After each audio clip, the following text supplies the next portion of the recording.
Estábamos hablando en el anterior corte, antes de irnos al corte, precisamente sobre la vida de Moisés, cómo de alguna manera Dios quiere no solamente que seas feliz en la eternidad, sino que también aquí y ahora puedas disfrutar de un estado de felicidad, de una tierra prometida aquí y ahora.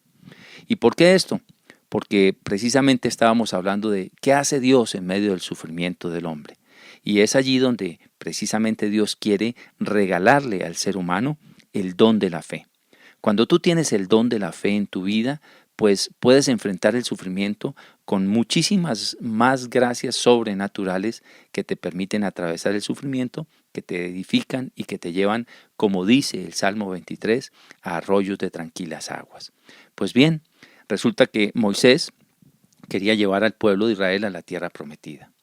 Pero claro, como vivió tantas dificultades, tantas vicisitudes, este pobre hombre sufriendo, la tierra prometida estaba realmente cerca de donde ellos salieron. Habíamos hablado tal vez en alguna oportunidad unos 3 meses más o menos de camino y luego tuvieron que vivir 40 años en el desierto. Pues Moisés, por la duda de todo su pueblo, porque de alguna manera se dejó llevar por la tentación de dudar si de pronto esa tierra prometida realmente sería buena o no, pues finalmente el Señor le dice, porque dudaste, vas a ver con tus propios ojos la tierra prometida, pero no vas a entrar en ella. Y Moisés murió precisamente antes de entrar en la tierra prometida. Y uno dice, qué tristeza, semejante lucha, semejante dificultad, semejante empresa tan fuerte y tan difícil. ¿Cómo es posible que haya muerto antes? O sea, qué trabajo tan en vano, Dios mío, si él quería era la tierra prometida. Pues bien, recordemos en aquel misterio luminoso, en el cuarto misterio luminoso, cuando está la transfiguración de nuestro Señor Jesucristo en el monte Tabor, ¿cómo se le aparece en Moisés? Bueno, ¿y es que Moisés no estaba muerto? No, Moisés estaba vivo, estaba ya en la eternidad, ya Moisés tenía la vida eterna por Cristo, ya Moisés estaba en un estado de vida espiritual. Entonces finalmente él sí conquistó su tierra prometida, sí, pero fíjate, no vivió su tierra prometida aquí. La vivió en la eternidad, pero no aquí, y Dios quería que aquí también la viviera. Yo te pregunto, ¿cuántas cosas estás sufriendo en la vida, a veces por las malas decisiones que has tomado? Y cómo Dios quiere que salgas de eso y que vayas a tu tierra prometida, es decir, que aquí y ahora disfrutes un estado de paz, de equilibrio, de verdad, de alegría, de fortaleza, de esperanza, un estado realmente equilibrado. Aquí y ahora Dios también te quiere regalar una tierra prometida para tu vida. Eso es lo que Él quiere para ti. Entonces, fíjate cómo el Señor sí se preocupa porque el ser humano no sufra. Claro, el Señor le envía ángeles, el Señor le regala sabiduría, le regala pensamiento. ¿Para qué? Para que tome las mejores decisiones, para que no se meta en problemas, para que trate de salir de problemas. Pero a veces cuando el pecado del general del ser humano obra, pues hace que el mal definitivamente pues vaya creciendo y por eso hay asesinatos y por eso hay una gran cantidad de cosas. Mira, en la medida que todos los seres humanos oremos, hagamos el bien, vamos desarmando el mal, pero eso es una decisión que todos nosotros tenemos que tomar. Recuerda lo que dice en Deuteronomio en el capítulo 30. Verso 15 al 19, dice aquí que coloco delante de ti el camino del bien por un lado para que vivas y el camino del mal por otro lado. Escoge pues el camino del bien para que vivan tú y todos los tuyos. Entonces es una decisión del ser humano, ¿no? El bien y el mal están ahí enfrente. Pero quien decide es uno, con cada acto, con cada palabra que sale de la vida de cada ser humano, ahí está decidiendo. Y recuerda también lo que dice en Primera de Corintios, capítulo 12, verso 26, cuando hace el símil de que el cuerpo de Cristo, el ser humano, es uno solo, y que así todos somos, unos ojos, otros oídos, en fin. Y dice, si un miembro sufre, en el verso 26, si un miembro sufre, todo el cuerpo sufre. Es decir, si alguien afecta al cuerpo, si alguien comete el pecado, el mundo entero sufre. Por eso es que en la medida en que nosotros sembremos el bien, en la medida en que nosotros evangelicemos, en la medida en que nosotros hagamos obras de caridad, también el cuerpo va a recibir la bendición, dice. Y si un miembro se alegra, todo el cuerpo se alegra. Pues ese es Dios en medio del sufrimiento del ser humano. Pero bueno, vamos a ver de qué sirve el sufrimiento. Y esto es bien interesante. ¿De qué te sirve el sufrimiento? Haber sufrido o estar sufriendo. Dice Romanos capítulo 5, verso 3 al 5. Y no solo esto, sino que también nos gloriamos de los sufrimientos, porque sabemos que el sufrimiento nos da firmeza para soportar. Y esta firmeza nos permite salir aprobados. Y el salir aprobados nos llena de esperanza. Y esta esperanza no nos defrauda, porque Dios ha llenado con su amor nuestro corazón por medio del Espíritu Santo que nos ha dado. Palabra de Dios, te alabamos, Señor. Qué belleza esta palabra. Nos da firmeza para soportar el sufrimiento. El sufrimiento de alguna manera nos edifica.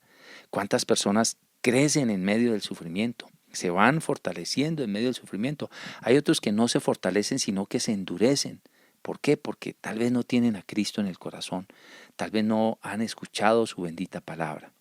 Vamos a leer otro texto bien bonito que está aquí en Santiago, en el capítulo 1, verso 2 al 4. Dice: Hermanos míos, ustedes deben tenerse por muy dichosos cuando se vean sometidos a pruebas de toda clase. Fíjate que uno recibe una prueba y ¿por qué a mí? Y empieza a quejarse, Dios mío, ¿y cómo? ¿Y por qué no? Dice: Hermanos míos, ustedes deben tenerse por muy dichosos cuando se vean sometidos a pruebas de toda clase.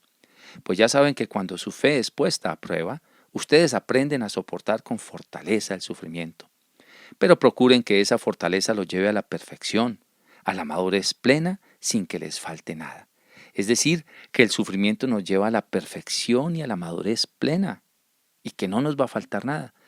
Entonces el sufrimiento nos sirve para irnos edificando, para que nuestra vida madure, para perfeccionar nuestra alma, para poder descubrir que este mundo todo es vano y pasajero, que un día tenemos y otro día no tenemos, que los seres humanos somos cambiantes, que no tenemos por qué poner la esperanza en las personas, sino en Dios. Claro, algunas personas nos pueden ayudar, muchos pueden ser buenos, pero el corazón del hombre, como lo dice en Jeremías 17:9, pues es engañoso y perverso. Bueno, ahora leamos este otro texto que está en Hebreos 10:36. Dice: Ustedes necesitan tener fortaleza en el sufrimiento para hacer la voluntad de Dios y recibir así lo que Él les ha prometido. ¿Qué es lo que necesitamos pues tener en medio del sufrimiento? Pues fortaleza, fortaleza. Y eso es lo que precisamente deberíamos pedirle al Señor en oración. Señor, regálame tu fortaleza, dame fortaleza para poder atravesar esta circunstancia que estoy viviendo. Mira, por eso dice el Señor, pedid y se os dará. Si tú pides fortaleza. Bueno, ahora te voy a enseñar otras cosas más que podemos hacer en medio del sufrimiento para que rápidamente el Señor nos ayude a atravesar ese momento difícil. Pero, sobre todo, esto que te estoy diciendo es fortaleza. Vas a pedir fortaleza. Fortaleza para hablar, fortaleza para sostenerte, fortaleza para tener esperanza, fortaleza para atravesar la circunstancia que estás viviendo en tu vida. Eso es lo que hay que tener en medio del sufrimiento y para lo cual sirve el sufrimiento. Entonces, el sufrimiento nos sirve para hacernos perfectos. El sufrimiento nos sirve para que maduremos. El sufrimiento nos sirve para recibir lo que Dios nos ha prometido, para cumplir su perfecta voluntad. Entonces el sufrimiento no es en vano. ¿Y por qué? Porque también vamos a encontrar consuelo del Señor. Porque dice precisamente, bienaventurados los que sufren, porque ellos serán consolados. Qué rico tener el consuelo del Señor. Entonces fíjate cómo el sufrimiento tampoco es en vano. El sufrimiento es algo que todos nosotros de alguna manera podemos sacar ventaja de él, podemos sacar la bendición de ese sufrimiento. 7 beneficios que produce el sufrimiento. Rápidamente vamos a leer estos 7 beneficios. Si no alcanzamos en este bloque, por supuesto los dejamos para el siguiente bloque.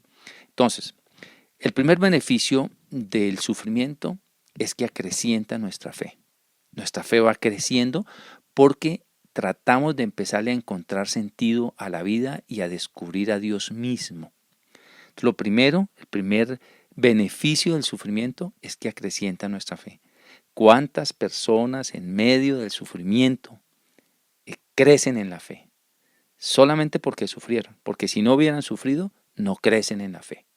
Segundo beneficio, nos hace apegarnos más a Dios. Es decir, cuando una persona sufre, se aferra más a Dios, lo busca más, se mete más en su corazón, penetra más en sus misterios. Es decir, esa persona como que se hace más amiga de Dios en medio del sufrimiento. Qué bonito, fíjate, ya tenemos dos cosas buenas. Acrecienta nuestra fe y segundo, nos hace apegarnos más a Dios. No nos deja que nos olvidemos de Dios, sino todo lo contrario, nos aferramos de Él. Seguramente habrá algunos que se aparten de Dios en medio del sufrimiento porque no han tenido confianza en Él, pero en general nos hace apegarnos más de Dios. El tercer beneficio es que nos hace ser más humildes al depender precisamente de Dios. Cuando todo se nos sale de las manos y ya no dependemos sino de Dios, pues realmente nos volvemos un poco más humildes. El ser humano tiende a ser prepotente, soberbio, orgulloso, quiere controlarlo todo. Y cuando estamos en medio del sufrimiento, pues nos volvemos más humildes y recordemos que la humildad es la principal virtud para poder entrar en la eternidad. El cuarto beneficio que nos trae el sufrimiento es que nos hace ser solidarios con otros que sufren, despertando nuestra sensibilidad. ¿Sí? Recuerdo la historia de un gran amigo que tenía mucho dinero en mi país y su hijo nació con un problema de labio leporino, el único hijo que tuvieron. Tenían mucha necesidad pues, de tener hijo, no lo podían tener. Al fin nace y el niño nace con un labio leporino. Bueno, pues por supuesto el golpe para la familia, la decepción, la tristeza, pero finalmente lo hacen operar, dan con los mejores médicos y a causa de este dolor, de este sufrimiento, deciden montar una fundación para ayudar a los niños pobres, a aquellos que nacen precisamente con labio leporino y han hecho muchísimas ya operaciones, por supuesto gratis para la población más pobre. Es decir, que en medio de su sufrimiento él se volvió solidario con otra persona. Quizás si no hubiera sido así, tal vez nunca hubiera ayudado en una causa como esta. El quinto beneficio que trae el sufrimiento. El sufrimiento nos hace reflexionar en nuestras faltas y pecados. Este es otro elemento que es bien positivo, bien importante.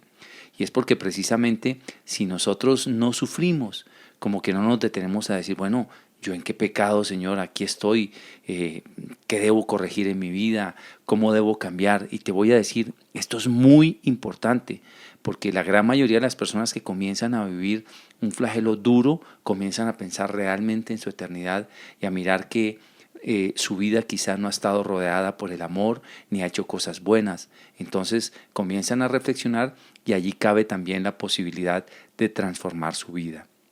El sexto beneficio que nos trae el sufrimiento es que nos enseña que tenemos otros dones. Sí, a veces en medio del sufrimiento aprendemos de alguna manera otro idioma, aprendemos a hacer otros trabajos que antes quizá no sabíamos, aprendemos a esperar con más paciencia, tal vez aprendemos a tocar algún instrumento, aprendemos a leer, en fin, tantas cosas que antes cuando estábamos tan cómodos en la vida, pues no nos dábamos cuenta que teníamos capacidades para otras cosas. Y cuando llega el sufrimiento, a veces no sabemos que teníamos capacidades para ser un buen enfermero cuando de pronto hay un enfermo en nuestra casa. Pero luego que viene, por supuesto, este sufrimiento, descubrimos que tenemos una cantidad de dones y talentos y que, por supuesto, crecemos en otras áreas de la vida. El acto número 7, el beneficio número 7 es, y este yo diría que es el mejor, que tiene la sumatoria de los anteriores, es que el sufrimiento nos perfecciona y nos santifica. Sí, nos vuelve perfectos porque queremos estar agradando a Dios, nos queremos volver santos porque queremos reparar nuestro pecado, porque en medio del sufrimiento, cuando se lo ofrecemos por supuesto a Dios, empezamos a transformar nuestra vida hasta llegar por supuesto a un estado de mayor santidad que seguramente en algún momento quisimos haber estado. Bien, ¿qué hacer entonces en medio del sufrimiento? Quiero regalarte este par de citas bíblicas que son maravillosas.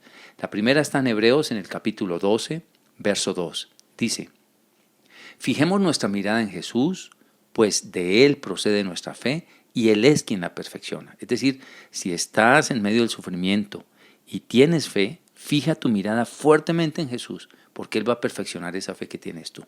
Dice así, Jesús soportó la cruz sin hacer caso de lo vergonzoso de esa muerte, porque sabía que después del sufrimiento tendría gozo y alegría, y se sentó a la derecha del trono de Dios. Qué mensaje este tan bonito. Cómo Dios en medio de nuestro sufrimiento, cuando ponemos nuestros ojos en su cruz, en su pasión, en su muerte, en su vida, en su palabra, pues nos fortalece, nos da esa alegría y esa fuerza para atravesar el sufrimiento que estamos viviendo. Y este otro texto bíblico que también te lo quiero recomendar con todo mi corazón. Toma nota de él. Está en primera carta de Pedro, capítulo 2, verso 20. Dice: pues si a ustedes los castigan por haber hecho algo malo, ¿qué mérito tendría que lo soporten con paciencia? Pero si sufren por haber hecho el bien y soportan con paciencia el sufrimiento, eso es agradable a Dios. Fíjate que aquí dice, si soportan con paciencia el sufrimiento, eso es agradable a Dios. Es decir, que en medio de la tribulación que puedes estar viviendo, cualquiera que ella sea, desempleo, soledad, muerte de algún ser querido, enfermedad, tal vez la separación de tu hogar, algún hijo en la cárcel, un hijo en drogas, pues por supuesto eso no lo has querido cosechar tú, aunque te has equivocado muchas veces. Pues trata de ser paciente en medio de ese sufrimiento. Entonces, ¿qué hacer ahora sí concretamente? Vamos a dar unas pautas bien interesantes que son 10 pautas específicas para obrar en medio del sufrimiento. La primera acción es orar pidiendo misericordia. Señor, ten misericordia de mí, ten misericordia de este problema, ten misericordia de lo que estoy viviendo.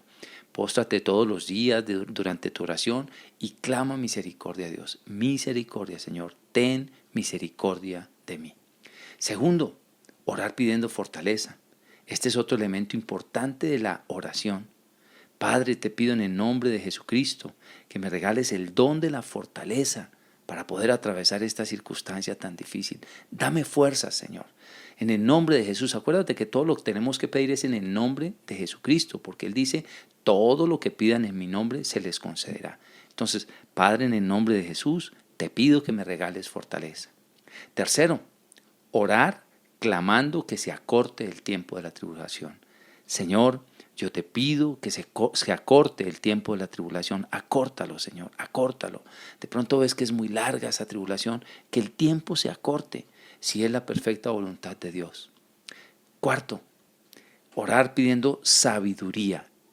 Señor, derrama tu sabiduría sobre mi vida. ¿Para qué? Para saber obrar, orar, pensar, actuar.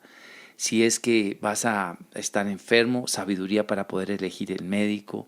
Dame, Señor, incluso dale a mi médico la sabiduría para que acierte con el diagnóstico. Quinto, revisar nuestra conducta y nuestros pecados. Señor, ¿qué he hecho? ¿Qué tengo que cambiar en mi vida? ¿Qué tengo que transformar? ¿A quién tengo que perdonar? ¿Qué tengo que modificar en mí, Señor? Porque he pecado seguramente mucho. Entrar como en ese examen de conciencia para pedirle al Señor que de alguna manera nos muestren que nos hemos equivocado y humildemente tratar de cambiar. El sexto punto o el sexto acto en medio del sufrimiento es alabar a Dios. En esto hay un texto maravilloso de el profeta Daniel, cuando los 3 jóvenes fueron echados al fuego ardiente. Dice que allí en medio del sufrimiento alababan a Dios. Azarías se postró de rodillas, levantaba sus brazos, alababa a Dios, lo exaltaba, le daba gracias en medio del sufrimiento y finalmente atravesó, por supuesto, la tribulación que estaba viviendo. Número 7, esperar con paciencia el auxilio divino. Aquí estoy, Señor. Ya oraste en la mañana, ya le pusiste todo lo que estaba ahí, ya clamaste misericordia, pediste sabiduría, pediste que se acortara el tiempo, has hecho una reflexión de tus pecados, has pedido perdón. Ahora espera con paciencia el auxilio divino, Señor, en algún momento va a llegar, me quedo esperando. Número 8, ¿ahora qué puedes hacer? Pues ahora ve y dile a tus hermanos de fe, de comunidad, ayúdenme a orar, tengo esta dificultad, vamos, ayúdenos a orar. Acuérdese que la oración del justo tiene mucho poder y que todos somos intercesores, por eso necesitamos rodearnos de personas que nos ayuden a orar. Número 9, en medio del sufrimiento también vamos a ayudar a otros en su propio sufrimiento. Sí, cuando ayudamos a cargar a otros el sufrimiento, nuestro sufrimiento se hace más liviano, se acorta el tiempo del sufrimiento y el Señor ve que en nuestro corazón hay una intención maravillosa de bendición. Y número 10, por último, que esta es maravillosa, es importantísima, ojalá nunca la dejes pasar. ofrecer los sufrimientos en reparación de nuestros pecados, los pecados de las almas del purgatorio, el pecado de nuestra familia y los pecados del mundo entero. Señor, te ofrezco este dolor por los pecados de mi familia, por mi pecado en reparación, por mis pecados. Es decir, la oración de ofrecimiento del sufrimiento a Dios en reparación de los pecados es el número 10, que es un acto maravilloso a la luz de los ojos del Señor. Pues bien, mis queridos hermanos, hemos llegado al final de este programa. Recuerda que quien te habló fue Juan Alberto Echeverry. Puedes buscarme en Facebook como Juan Alberto Echeverry Autor. Incluso puedes visitar mi página web www.juanalbertoecheverry.com. Acuérdate, Juan Alberto Echeverry Autor en Facebook, porque el personal está lleno. Le das un clic en like y todos los días te llegan reflexiones y palabra de Dios. Pues quiero darte un abrazo fuertísimo, esperar a que nos volvamos a sintonizar dentro de poco, pero sigue conectado en esta bendita emisora. Te mando un abrazo con todo mi corazón, que Dios derrame abundante misericordia sobre tu vida, que derrame sus gracias en misericordia sobre tus sufrimientos, tus penas, tus dolores. Hasta pronto.